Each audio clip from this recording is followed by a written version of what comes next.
Hi, I'm Kari, and I'm a STEM teacher at the elementary level, and I was using Zoom, and we're now using Teams. And for more reviews like this, click below.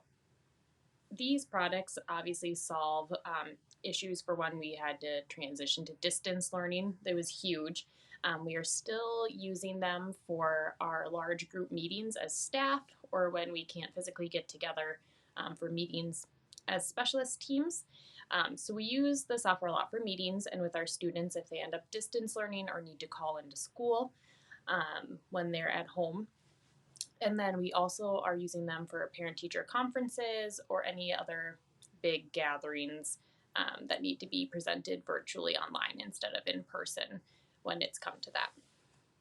I would say Microsoft Teams is best for collaborative work and our like smaller staff meetings when we're working together. There's just a lot more features on it. Like we really like that there's the chat feature and that you can do collaboration work on documents.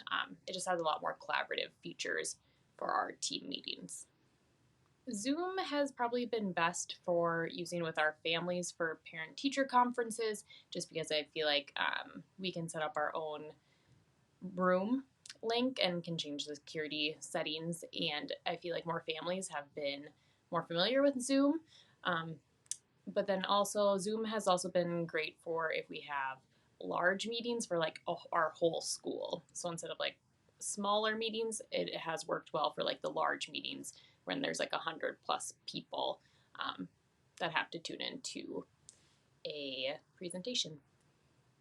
With Zoom, surprisingly, there's a lot more of a learning curve. I would say the hardest part about Zoom was figuring out where everything was located and the settings and doing audio and connecting it to different boards. It was actually a lot more confusing than I feel like it should be.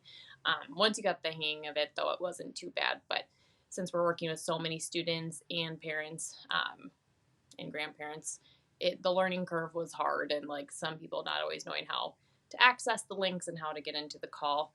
Um, so there is definitely a big learning curve when we first started using Zoom.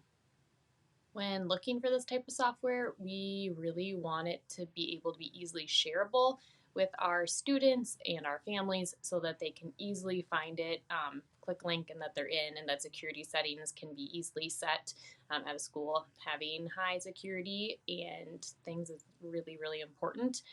And also being able to break out into small groups and collaborative work when we have our students on the call. And so it's also really important if it can be integrated with other apps and being able to screen share and record the meeting. Um, all those things are super important when we're looking at video conferencing software.